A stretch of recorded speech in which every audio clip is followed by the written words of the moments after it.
बिस्मिल्लाहिर्रहमानिर्रहीम अस्सलाम वालेकुम नाज़रीन। मैं ਤੁਹਾਡਾ ਮੇਜ਼ਬਾਨ ਅਸਦ ਉਬੈਦੁੱਲਾ। ਅੱਜ ਅਸੀਂ ਮੌਜੂਦ ਹਾਂ ਫੈਸਲਾਬਾਦ ਪ੍ਰੈਸ ਕਲੱਬ ਦੇ ਬਾਹਰ। ਅੱਜ ਪੂਰੇ ਪੰਜਾਬ ਦੇ ਵਿੱਚ ਕਲਚਰ ਡੇ ਮਨਾਇਆ ਜਾ ਰਿਹਾ ਹੈ। ਅਸੀਂ ਇੱਥੇ ਮੁxtਲਿਫ ਲੋਕਾਂ ਨਾਲ ਮਿਲਾਂਗੇ, ਤੁਹਾਨੂੰ ਦੱਸਾਂਗੇ ਕਿਸ ਤਰ੍ਹਾਂ ਲੋਕ ਇਸ ਜੋਸ਼ੋ ਜਜ਼ਬੇ ਦੇ ਨਾਲ ਪੰਜਾਬ ਦੇ ਵਿੱਚ ਕਲਚਰ ਡੇ ਮਨਾ ਰਹੇ ਨੇ ਤੇ ਇਹਨਾਂ ਦਾ ਪੂਰੀ ਦੁਨੀਆ ਵਾਸਤੇ ਕੀ ਮੈਸੇਜ ਹੈ। ਨਾਜ਼ਰੀਨ, ਜੈਸਾ ਕਿ ਤੁਹਾਨੂੰ ਇਲਮ ਹੈ ਕਿ ਜਦੋਂ ਦੇ ਇਹ ਪੀਟੀਆਈ ਹਕੂਮਤ ਆਈ ਹੈ, ਇਹਨਾਂ ਨੇ ਕਲਚਰ ਡੇ ਨੂੰ ਪ੍ਰਮੋਟ ਕੀਤਾ। ਇਹਨਾਂ ਨੇ ਆਖਿਆ ਹੈ ਕਿ ਅਸੀਂ ਕਲਚਰ ਡੇ ਹਰ ਇਦਾਰਾ ਹਰ ਸਕੂਲ ਦੇ ਵਿੱਚ ਕਲਚਰ ਡੇ ਮਨਾਇਆ ਜਾ ਰਿਹਾ ਹੈ ਤੇ ਲੋਕਾਂ ਕੋਲ ਜਾਣਦੇ ਹਾਂ ਉਹਨਾਂ ਦੇ ਕੀ ਵਿਊ ਨੇ, ਕੀ ਪੈਗਾਮਾਤ ਨੇ, ਕੀ ਸੁਨੇਹੇ ਨੇ ਪੂਰੀ ਦੁਨੀਆ ਵਾਸਤੇ।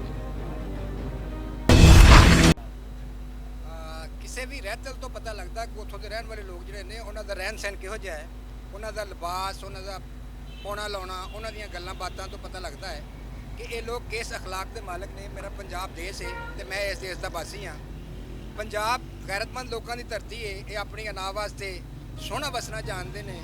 ਮੌਜੂਦਾ ਹਾਲਾਤ ਜਿਹੜੇ ਨੇ ਇਹਦੇ ਵਿੱਚ ਬੜੀ ਦੇਰ ਬਾਅਦ ਇਹ ਗੱਲ ਦੇਖਣ 'ਚ ਆਈ ਆ ਕਿ ਆਪਣੇ ਦੇਸ਼ ਦੇ ਬਾਰੇ ਲੋਕਾਂ ਨੂੰ ਇਹ ਖਬਰ ਹੋਣੀ ਚਾਹੀਦੀ ਹੈ ਕਿ ਅਸੀਂ ਕਿਸ ਧਰਤੀ ਦੇ ਨਾਲ ਰਹਿਣ ਵਾਲੇ ਹਾਂ ਔਰ ਸਾਡਾ ਵਸਣਾ ਰਹਿਣ ਸਹਿਣ ਕਿਸ ਤਰ੍ਹਾਂ ਦਾ ਆ।